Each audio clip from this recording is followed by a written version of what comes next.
मैंने आपको पहले भी बताया था कि 2-3 दिन तक हो सकता है वीडियोस ना आए। This is a compilation video of yesterday's and today's current affairs. I am still not well, but फिर भी मैंने डिसाइड किया कि मैं आज वीडियो बना लूँगी तो आप लोग के लिए भी सही रहेगा और मुझे भी काफ़ी आराम मिलेगा। बिकॉज़ अगर पाइल अप हो जाएगा वर्क तो काफ़ी ज़्यादा डिफ़िकल्ट होगा। सो शुरू करते हैं आज के थीम एनालिसिस से। आज का सबसे पहला टॉपिक है India Russia remains steady like the pole star says PM. One thing more, जब तक मेरी तबीयत नहीं ठीक हो जाती है तब तक वीडियोस ऐसे ही आएंगे। मैं नोट्स फॉर्म में नहीं कर पाऊँगी क्योंकि मुझे काफ़ी प्रॉब्लम हो रही है। I am suffering from severe cold infection, throat infection and cold also, and उसके साथ साथ मुझे फ़ीवर भी कल आ चुका है। So please I request you कि आप कोऑपरेट करें।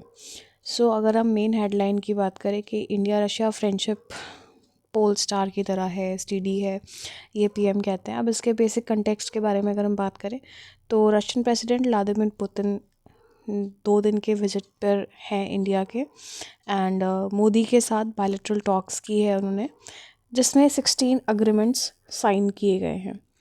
पीएम मोदी का कोट, जो कि फेमस कोट रहा है इसमें, that India Russia relations are like ध्रुव तारा यानी पोल स्टार, जो कि स्टेडी है और मजबूत भी है। गोल क्या है? अगले डिकेड तक न्यू रिलेशनशिप को स्ट्रॉन्ग और वाइटल पिलर पर बनाना है, जो पश्चिम विरोध यानी वेस्टर्न ऑपोजिशन के बावजूद चलता रहेगा। फोकस एरियाज़ की अगर हम बात करें, रिलेशंस को एक्सपैंड करना है, खासकर डिफेंस, एनर्जी, स्पेस और ट्रेड में। टारगेट है $30 बिलियन का। तो इन एरियाज़ में स्पेसिफिक फोकस रहेगा defence, energy, space and trade. PM ने मेंशन किया है दैट यूक्रेन वॉर और global challenges like pandemics, economic slowdowns के बावजूद ये दोस्ती कायम रहेगी, and there would be constant progress to it in different fields and different sectors. अब अगर हम बात करें साइड न्यूज़ जो इसमें दिया गया है, रशियन कंपनीज इंडिया में वर्कर्स को ट्रेन करने और जॉब्स देने के लिए उन्होंने अग्रीमेंट भी साइन किया है। So this is a very welcoming thing, क्योंकि एक स्किल बेस्ड डेवलपमेंट होगा, ट्रेनिंग होगी, तो ये हमारे लिए भी काफ़ी अच्छा है। एम्प्लॉयमेंट जनरेशन काफ़ी ज़्यादा होगा यूरोप में। नेक्स्ट टॉपिक है आपका ग्रोइंग शैडो और डिजिटल कॉन्स्टिट्यूशनलिज्म। अगर हम यहाँ पर मूल समस्या की बात करें तो डेटा कलेक्शन, एआई सर्विलेंस और जो भी टेक से रिलेटेड फंडामेंटल राइट्स हैं उन पे कहीं ना कहीं शैडो पड़ रही है। एग्जाम्पल अगर हम बात करें कि mobile users, health data, online behaviours, tracking etcetera, इन सब की वजह से there is a growing shadow over digital constitutionalism. ज़रूरत क्या है? What is the need? Digital constitutionalism यानी डिजिटल स्पेस के लिए राइट्स, फ्रीडम और सिक्योरिटी जैसे वैल्यूज़ को प्रोटेक्ट करना। This is the basic need which the writer is trying to define. So digital surveillance से अगर साइलेंट और कांस्टेंट सेंसरशिप की बात की जाए और डेमोक्रेसी के बारे में बात की जाए, तो because of this surveillance democracy is being eroded. Democracy का कहीं ना कहीं इरोजन भी हो रहा है या हो सकता है। Now what is the constitutional crisis which they are defining in it? Digital tech से प्राइवेसी, ऑटोनॉमी और इक्वलिटी जैसे राइट्स थ्रेट में हैं। तो सर्वेलेंस यानी निगरानी एक रूटीन फीचर बन गया है। सॉल्यूशंस क्या दिया गया है इसमें? दैट इंडिया में पर्सनल डेटा प्रोटेक्शन बिल की ज़रूरत है, बहुत ज़्यादा ज़रूरत है। अभी रिसेंटली जो संचार साथी करके ऐप को लेकर काफ़ी बवाल हुआ था, ये आर्टिकल उसी के ऊपर बेस्ड है। टेक रेगुलेशन की अगर बात की जाए तो एआई सर्विलेंस और फाइनेंशियल रिकॉग्निशन सिस्टम्स को इंडिपेंडेंट बॉडी द्वारा रेगुलेट करना चाहिए, and there should be some accountability also, where tech की पॉलिटिकल अकाउंटेबिलिटी और जुडिशियल ओवरसाइट होनी चाहिए। नेक्स्ट आपका है Chile's lesson for India's coal conundrum. Context की अगर हम बात करें तो चिली ने 2025 तक कोल फेज आउट अनाउंस किया। इससे इंडिया को लेसन मिलता है कि कोल से ट्रांजिशन कैसे करें। चिलीज एक्शन प्लान की अगर हम बात करें तो there was drop in coal. Chile में कोल बेस्ड इलेक्ट्रिसिटी का शेयर अराउंड 2019 में ही 40% से नवंबर 2023 में 23% तक गिर गया था। ग्रीन पावर बूस्ट किया उन्होंने, ठीक है, जिसमें रिन्यूएबल एनर्जी का जो शेयर है वो 20% से बढ़कर 50% हो गया। एंड मैकेनिज्म की अगर हम बात करें तो कोल प्लांट्स बंद करने के लिए फाइनेंशियल इंसेंटिव्स की भी ज़रूरत पड़ी है to motivate such things. Financial incentives are the first step which a government should ensure. So India versus Chile की अगर हम बात करें तो इंडिया में इलेक्ट्रिसिटी का 70% अभी भी कोल जो है शेयर है इलेक्ट्रिसिटी में। तो चिली में अब जो है 2023 के डेटा के हिसाब से 23% था। What is the R E target?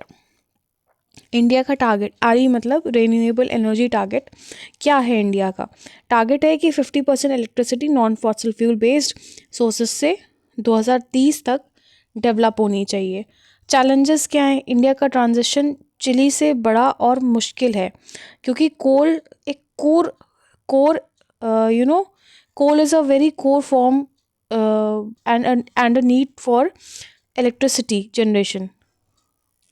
Now, if we talk about the way forward for India, तो आगे क्या solutions होने चाहिए?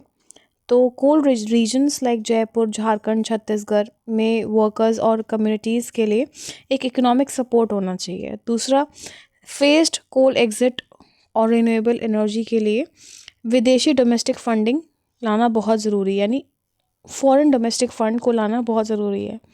रिफॉर्म्स की भी काफ़ी ज़्यादा ज़रूरत है। पावर सेक्टर, कोल इंडिया और कोल प्राइसिंग में रिफॉर्म्स लाने की बहुत ज़्यादा ज़रूरत है। आगे चलते हैं नेक्स्ट टॉपिक। नेक्स्ट टॉपिक है आपका deal without peace. Trump's announcement of the accord between Congo Rwanda is premature. The President Trump announced a peace accord between Congo and Rwanda on December 4th to resolve their long-standing conflict. The deal was mediated by the US and Qatar. Calls for Rwanda-backed M23 rebels to withdraw from the eastern Congo, while the Congo commits to disarm Hutu militias operating from the territory. The crisis stems from the 1994 Rwanda genocide, where the Hutu extremists killed Tutsis, leading to Hutu militias like the FDLR fleeing to Congo. So, Rwanda has since supported M23, a Tutsi led group in Congo, claiming to protect the Tutsi minority. The success of the deal, however, is complex, with Trump declaration bringing renewed interest in ending the crisis. Next topic है आपका path paved to link India skill base with Russia's demand for labourers. अब इसके गोल की अगर हम बात करें तो Moscow to recruit around 1 lakh semi skilled workers and 50,000 skilled workers और tourist annually from India. So what is the India's motivation behind it? कि this is to solve the issue of irregular migration and ensure Indian workers safety. Russia's motivation क्या है? To address the labor shortages, especially in construction, after many foreign workers have left.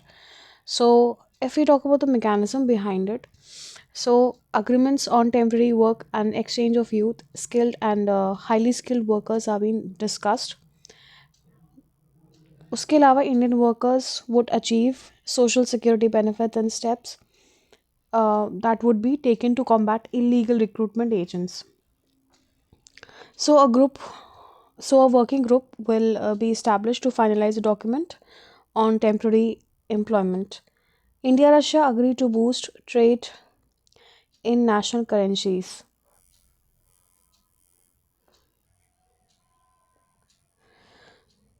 It is about this topic. Focus की अगर बात करें तो both nations have agreed to boost the trade using their respective national currencies, that is the rupee and ruble.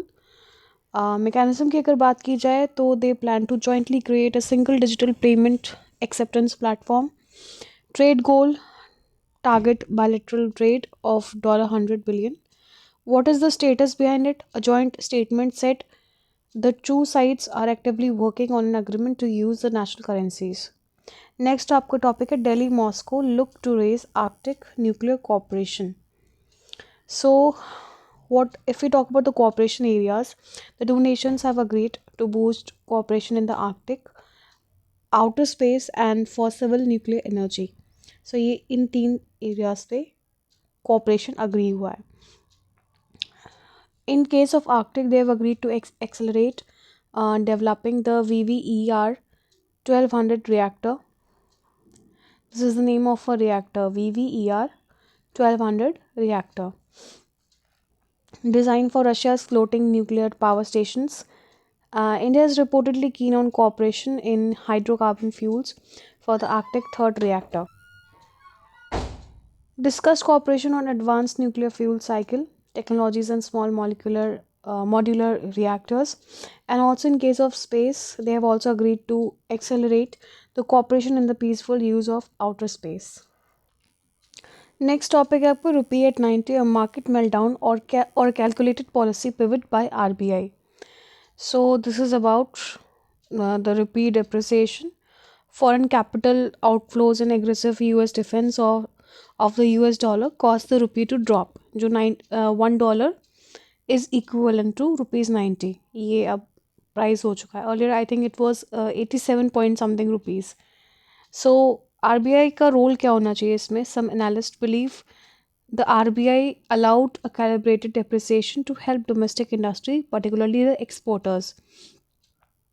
Now, if we talk about the exports, have been falling for months, and a weaker rupee can make Indian goods more competitive abroad. The depreciation increases the cost of the imports like the crude oil. Market impact क्या पड़ेगा? The rupee dropping to 90 per dollar would cause a sharp correction in the stock market and could trigger a market meltdown. अगर हम historical context की बात करें तो India has used rupee depreciation to manage the trade deficits in the past, such as the 1991, 2008 and 2013. Next आपका topic है what did Putin's visit to India achieve? Russian President Vladimir Putin visit took place against the backdrop of Western sanctions on Russia and Ukraine war. Agreements की अगर बात की जाए तो दोनों sides ने agreement साइन किया है on cooperation in customs ports and channels.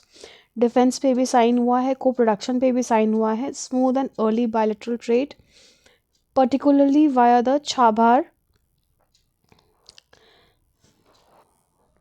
or the Ladeo-Vostok Eastern Maritime Corridor and international north south transport corridor पे ये जो अग्रीमेंट्स है ये साइन हुए हैं. इकोनॉमिक फोकस क्या है? Focus was on economic cooperation and taking forward the roadmap on the development of strategic areas of India-Russia economic cooperation till 2030. There was also an agreement to facilitate the working of the 3 million Indian skilled workers or manpower shortages for Russian industries. Target जो है अगर हम बात करें तो there is a target of bilateral trade up to $100 billion. And defense and nuclear के aspect में the discussed cooperation in air defense systems like the drones, nuclear cooperation in space etc. और specifically वो जो nuclear मैंने आपसे discuss किया था nuclear agreement हुआ है based on the Arctic. I'm literally sorry, अचानक से खांसी का धक्का पड़ गया, धक्का सा एकदम आ गया. So that is why I started coughing. तो न्यूक्लियर जो अग्रीमेंट था बेस्ड ऑन आर्कटिक वो भी इम्पोर्टेंट है. नेक्स्ट चलते हैं आगे टॉपिक पे. नेक्स्ट आपका टॉपिक है US team to visit India next week to discuss the tariffs for bilateral trade agreement.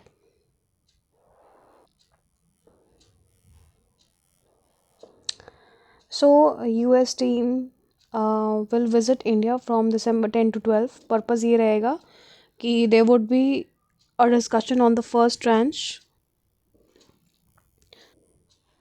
of proposed bilateral trade agreement focusing on the tariff issue. Representation की अगर बात की जाए तो US delegation is led by the deputy US trade representatives Rick Switzer. The Indian side is represented by Joint Secretary Darpan Jain. And context की अगर बात करूँ तो US had previously imposed tariffs on Indian goods including a 50% tariff on imports from India and 25% tariff on Russian oil, which India considered a penalty. Expectation क्या है? The talks are not expected to constitute an official round of negotiations but are as a step forward to making the strong progress. Next topic है आपका one atom experiment swings Einstein's debate in Bohr's favor. So findings relate to the long-standing debate between Albert Einstein and Niels Bohr regarding the nature of light and reality in quantum theory. Experiment की अगर हम बात करें, Chinese researchers conducted a single atom experiment that recreated the conditions of Bohr's thought experiment on the double slit setup. What was the result? The experiment supported Bohr's view by showing that the act of measuring the photon's path the affects the interference pattern, confirming the uncertainty principle at a large scale. What is the significance behind it? The results suggest a new path for understanding and exploiting the quantum mechanics. Next आपका topic है microbes can help low pH cement protect nuclear waste. Problem क्या है? Nuclear waste is often stored in cement but the high alkalinity, that is pH of the cement, can hinder its long-term stability and is a poor environment for long-term microbial activity. So solution क्या है? Researchers develop a new cement composition with lower pH, that is around 9 to 10. Mechanism की अगर बात की जाए तो lower pH environment supports microbial activity. Certain bacteria can participate minerals like calcium carbonate, which plug the pores and cracks, acting as a natural long-term barrier to protect the waste. इसका benefit क्या होगा? The new long pH cements help ensure long-term stable protection for deep geological repositories of the radioactive waste. So that's all for the day. Here I end my analysis. Thank you and have a nice day. I request you to like, subscribe and share my channel.